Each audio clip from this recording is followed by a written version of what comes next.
Good morning students. आज हम लोग क्लास 12 हिंदी पार्ट फर्स्ट में कुंवर नारायण की कविता का अर्थ पढ़ेंगे। इनका जो शीर्षक है यहाँ वह है कविता के बहाने।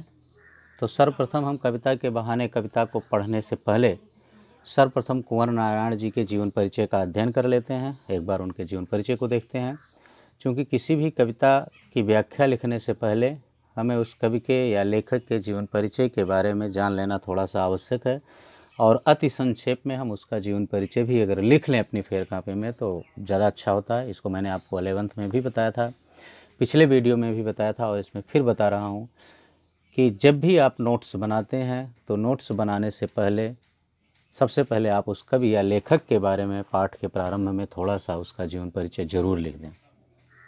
तो आइए हम देखते हैं सर्वप्रथम कुंवर नारायण जी का जीवन परिचय।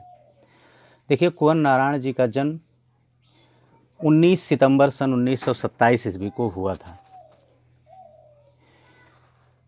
कुंवर नारायण जी ने 1950 ईस्वी के आसपास से लेखन कार्य प्रारंभ किया था और इनकी कविता में जो हैं वो चिंतन परक लेख, कहानियाँ और सिनेमा तथा अन्य कलाओं की भी समीक्षा की है इन्होंने अपनी रचनाओं में। लेकिन उन्होंने कविता विधा को उनके सृजन में कभी भी हमेशा प्राथमिकता रही है, यानी कविता की विधा उनके सृजन कर्म में हमेशा प्राथमिकता पर रही है। इनकी रचनाओं में यथार्थ का खुदरापन भी मिलता है, यानी कुंवर नारायण जी ने जो भी रचनाएं लिखी हैं वो यथार्थता से युक्त लिखी हैं, यथार्थ लिखी हैं और उसका सहज सौंदर्य भी हमें दिखाई देता है। इनकी जो रचनाएं हैं, चक्रव्यूह, अपने सामने कोई दूसरा नहीं, आत्मजयी, मेरे साक्षात्कार, ये इनकी रचनाएं हैं। इन्हें इनकी साहित्यिक योगदान को देखते हुए साहित्य अकादमी पुरस्कार, व्यास सम्मान पुरस्कार, लोहिया सम्मान पुरस्कार, ज्ञानपीठ पुरस्कार, कबीर सम्मान आदि पुरस्कार भी प्रदान किया गया है। तो एक बार हम संक्षेप में कुंवर नारायण जी के जीवन परिचय को फिर से देख लेते हैं।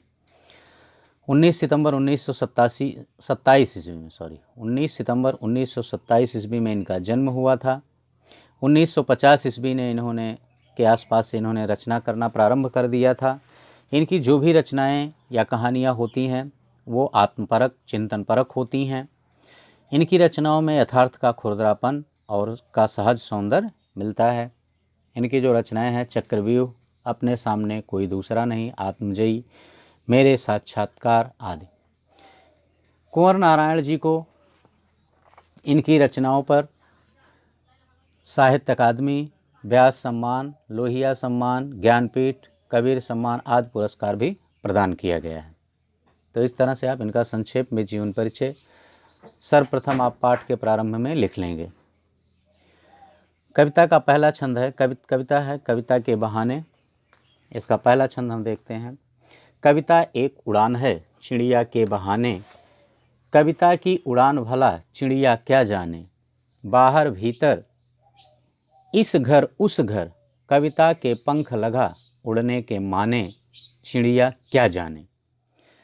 देखिए, इसमें कवि जो है वो अपनी कविता या अपनी कल्पना को चिड़िया की उड़ान की तरह मानता है। चिड़िया की उड़ान से अपनी कविता की कल्पना की तुलना करते हुए कवि कहता है कि जिस तरह चिड़िया की उड़ान होती है, चिड़िया के बहाने कविता एक उड़ान है, अर्थात जिस तरह चिड़िया की उड़ान होती है उसी तरह से कविता की कवि की कल्पना अर्थात कवि की कविता भी होती है।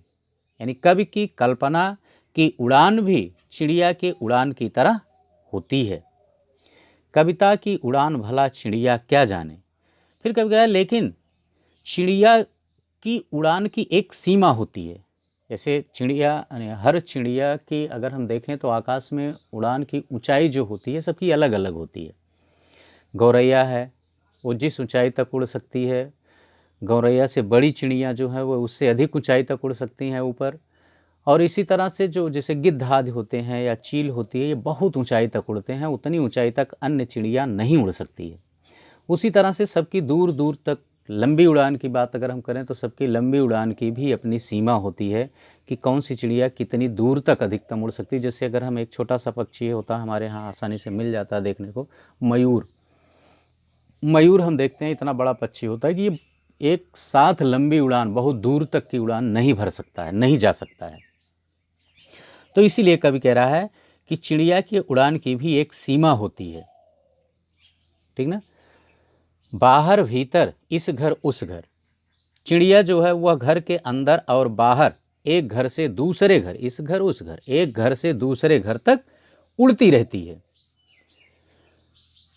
लेकिन चिड़िया कभी भी उस तरह उड़ान नहीं भर सकती जिस तरह से कविता भरती है। अर्थात कविता भर के उड़ान भरने का मतलब है कि कविता की उड़ान जो है वो चिड़िया से बढ़ करके है। अर्थात जैसे अभी मैंने कहा कि चिड़िया के उड़ान की सीमा है, वो चाहे ऊंचाई में हो अथवा लंबाई में हो, लेकिन कवि के कविता की कल्पना की उड़ान कभी भी सीमित नहीं होती है। अर्थात उसकी कोई निश्चित सीमा नहीं है, कविता की उड़ान असीमित होती है। अर्थात कवि की कल्पना असीमित होती है और कवि अपनी कविताओं में उन सारी कल्पनाओं को भर देता है, उड़ेल देता है।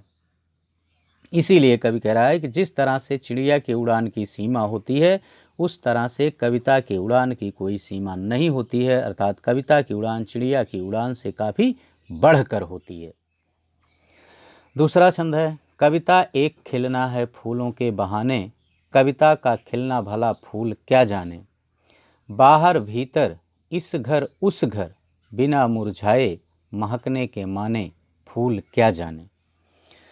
देखिए अब यहाँ कविता अपनी कल्पना, कविता की कल्पना की उड़ान को कवि फूल की तरह बताता है कि जिस तरह से कवि की कल्पना यानी जिस तरह से फूल खिलते हैं उसी तरह से कवि की कल्पना भी खिलती है। लेकिन फिर यहाँ कवि कह रहा है कि कविता का खिलना भला फूल क्या जाने। अर्थात फूलों के खिलने का एक समय होता है, फूलों के खिलने की एक सीमा होती है। अर्थात फूल जो होते हैं बाहर भीतर, वह बगीचे को बाहर और भीतर अपनी खुशबू से महकाते रहते हैं, ठीक ना। इस घर उस घर यानी फूल जो होता है वह चारों तरफ अपनी खुशबू को, उद्यान को अपनी खुशबू से महकाता रहता है। और फिर कह रहा है कि इस घर उस घर, बिना मुरझाए महकने के माने फूल क्या जाने। और फूल बिना मुरझाए, जैसे फूल सुबह खिलता है शाम को मुरझाकर गिर जाता है। अर्थात वह जैसे चिड़िया की उड़ान की एक सीमा है उसी तरह से फूल के खिलने की भी एक सीमा है। उस समय में वह खिलता है और उस समय के खत्म होने के बाद फूल भी खत्म हो जाता है। लेकिन कविता जो है, कवि कह रहा है कि कविता रूपी जो फूल है वह कभी मुरझाता नहीं है और एक लंबे समय तक बना रहता है और लंबे समय तक वह पाठकों के विचारों को महकाता रहता है। अर्थात पाठकों के विचारों को प्रभावित करता रहता है अपनी खुशबू से। इसीलिए कवि कह रहा है कि फूल से भला उस कविता की तुलना कैसे की जा सकती है। अर्थात कविता की जो कल्पना है, कवि की जो कल्पना है वह फूल से भी बढ़कर है। उम्मीद है कि ये दूसरे खंड का भी अर्थ समझ में आ गया होगा। बहुत सरल है, बहुत आसान है। केवल जैसे पहले पद में चिड़िया से कविता के कल्पना की तुलना की गई है, कवि के कल्पना की तुलना की गई, दूसरे में फूल से कवि के कल्पना की तुलना की गई है। अब हम तीसरा पद देखते हैं। कविता एक खेल है बच्चों के बहाने। कवि कहता है कि कविता भी बच्चों के खेल की तरह है। अर्थात बच्चों के खेल की तरह का मतलब है कि जिस तरह से बच्चे कभी भी कहीं भी और किसी भी तरह खेल सकते हैं। बच्चे खेलने के लिए अपना निश्चित स्थान नहीं रखते हैं। बच्चे जब खेलने के लिए निकलते हैं तो वे कहीं भी कभी भी और किसी भी तरह कोई भी खेल खेल सकते हैं या खेलने लगते हैं।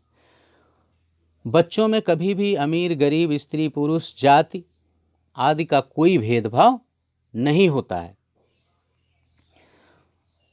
यह घर वह घर, सब घर एक कर देने के माने बच्चा ही जाने। कभी कहता है कि यह घर वह घर, अर्थात ये हमारा घर है वह दूसरे का घर है, ठीक ना। तो इसीलिए कवि कह रहा है कि ऊंच नीच, अर्थात यह अपना है वह पराया है, यह अमीर है वह गरीब है, ये इस जाति का है वह उस जाति का है, यह गोरे रंग का है वह काले रंग का है।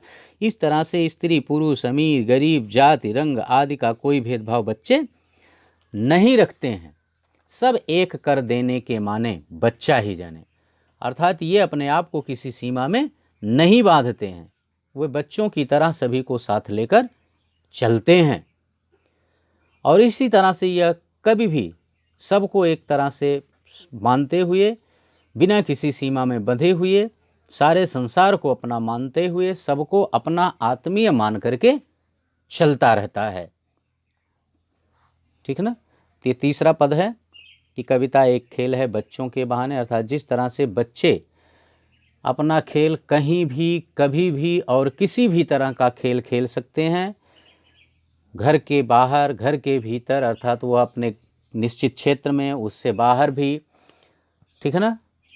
यह घर वह घर, अर्थात वो किसी तरह से किसी का कोई भेदभाव, जाति, रूप, रंग, अमीर, गरीब, स्त्री, पुरुष, अर्थात वो सब घर को एक समान कर देते हैं। जिस तरह से बच्चे सबको एक समान मानते हुए अपना खेल खेलते हैं, अर्थात बिना किसी सीमा में बंधे हुए अपना खेल खेलते रहते हैं, उसी तरह से कभी भी बच्चों की तरह ही सबको साथ लेकर चलता है। वह सारे संसार को अपना मानता है और सबको अपना आत्मी मानता है। तो उम्मीद है कि इस कविता का अर्थ आप लोगों की समझ में आ गया होगा। यह जो हमारा शीर्षक है कविता के बहाने, यह यहीं पर समाप्त होता है। इस पर इसका हम शिल्प सौंदर्य देख लेते हैं। देखिए, इसमें उपमा अलंकार है। जैसे पहले में चिड़िया, कवि की कल्पना की तुलना चिड़िया के उड़ने से।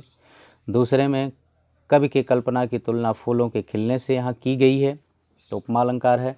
अनुप्रास अलंकार है, ठीक है ना। मुक्तक छंद है, प्रकृति की सुंदरता का वर्णन किया गया है। और यहाँ चिड़ियों के उड़ने की, फूलों के खिलने की एक सीमा बताई गई है कि ये अपने एक निश्चित सीमा में ही रह करके अपने क्रियाओं को संपन्न करते हैं। जबकि कवि की कल्पना को असीमित बताया गया है, अनंत बताया गया है। और यह बताया गया है कि कवि के कल्पना की कोई निश्चित सीमा नहीं होती है। प्रसाद और माधुर्य गुण है। तो इस तरह से ये पार्ट हमारा यहीं पर समाप्त होता है। इसके अगले शीर्षक को हम नेक्स्ट पार्ट में लेकर के उपस्थित होंगे। यदि यह वीडियो आपको पसंद आई हो तो इसे लाइक, शेयर करना ना भूलें। बेल आइकॉन दबा दें ताकि कोई भी नया वीडियो अपलोड किया जाए तो उसका नोटिफिकेशन आप तक पहुंचता रहे। और इस चैनल को अगर आपने सब्सक्राइब ना किया हो तो इसको सब्सक्राइब कर लें ताकि आपको किसी प्रकार की कोई समस्या ना हो। बस इस वीडियो में इतना ही। इसके अगले पार्ट को लेकर हम अगले वीडियो में उपस्थित होंगे आपके सामने। Thank you.